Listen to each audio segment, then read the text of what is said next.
بسم اللہ الرحمن الرحیم اللہم صلی علی محمد و آل محمد وعجل فرجہم۔ انسان بھی کیا عجیب مخلوق ہے۔ 24 گھنٹے میں جس چیز کے بارے میں سب سے زیادہ سوچنا چاہیے، جس چیز پر اس کی توجہ سب سے زیادہ ہونی چاہیے، جس کے بارے میں اس کو بہت زیادہ کیئرفل ہونا چاہیے، اس کی جو ڈیلی ایکٹیویٹیز ہیں یا اس کا جو سکیجول ہے، اس کا جو ریگولر ٹائم ٹیبل ہے، اس میں سب سے ٹاپ پر جو چیز ہونی چاہیے، حضرت انسان اسی سے غافل ہوتا ہے۔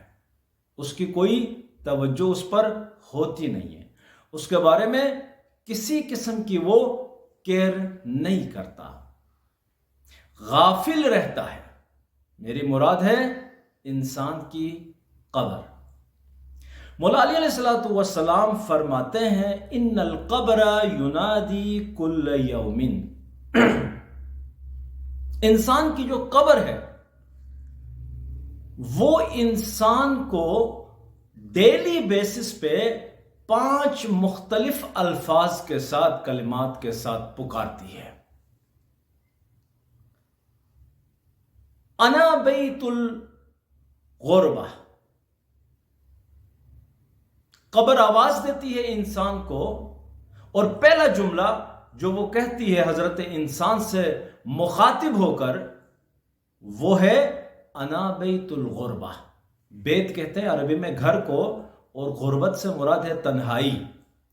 قبر ہم سے مخاطب ہو کر کہتی ہے کہ اے حضرت انسان، یاد رکھ انا بیت الغربہ، میں تنہائی کا گھر ہوں۔ جب تم یہاں میرے پاس آؤ گے تو یہاں تم تنہا ہوں گے، آپ اکیلے ہوں گے۔ تمہارے ساتھ یہاں پہ تمہارے بارے میں پوچھنے کے لیے، تمہارا حال دریافت کرنے کے لیے، تمہاری کیئر کرنے کے لیے یہاں پر کوئی نہیں ہوگا۔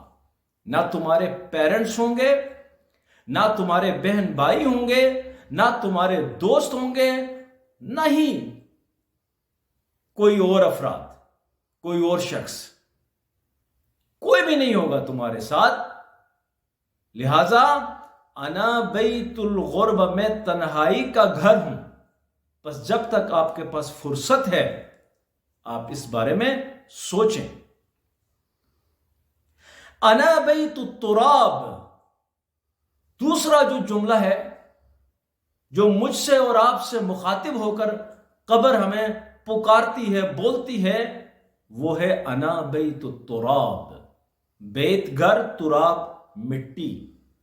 قبر کہتی ہے کہ میں مٹی کا گھر ہوں، میرے پاس یہاں آسائش کی کسی قسم کی جو ہے وہ فیسلٹیز نہیں ہے، یہاں کسی قسم کی آسائش جو ہے وہ اویلیبل نہیں ہے، یہ مٹی کا گھر ہے۔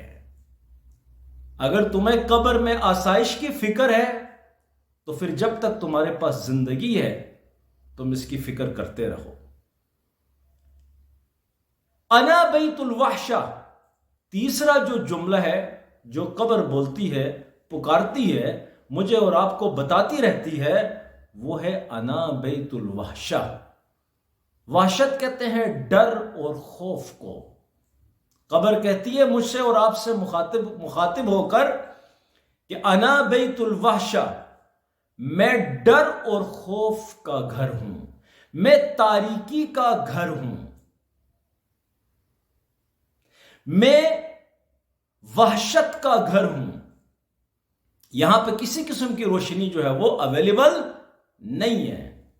لہذا جب تک تمہارے پاس فرصت ہے تو اپنے لیے روشنی کی جو ہے وہ کسی طرح سے روشنی کا بندوبست کر لینا۔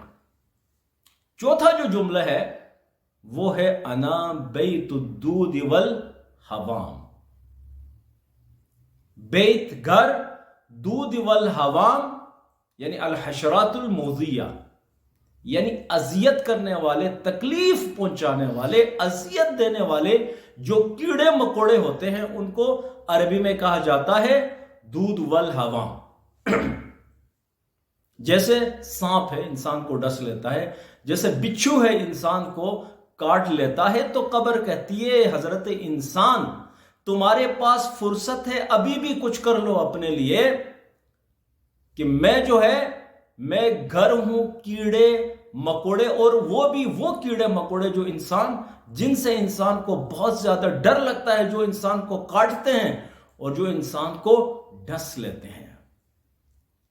تو بس علی علیہ الصلوۃ والسلام اصل میں مجھے اور آپ کو موت کی طرف، قبر کی طرف متوجہ کرا رہے ہیں اس حدیث کے ذریعے، اور قبر کی جو خصوصیات ہیں وہ بتا رہے ہیں کہ انسان قبر میں تنہا ہوتا ہے، اس کے ساتھ کوئی بھی نہیں ہوتا ہے، اس کا حال پوچھنے کے لیے، اس کی مدد کے لیے، اس کی کیئر کرنے کے لیے وہاں کوئی بھی نہیں ہوتا ہے، اس کے پاس کوئی فیسلٹیز نہیں ہوتی ہیں، وہ مٹی کا گھر ہے، اس کے پاس نہ وہاں پر اس قبر میں نہ کوئی بیڈ ہے، نہ کوئی دوسری لگزوریس فیسلٹی ہے، وہاں کچھ بھی نہیں ہے، قبر میں صرف مٹی ہوتی ہے اور انسان نے اسی مٹی میں رہنا ہے۔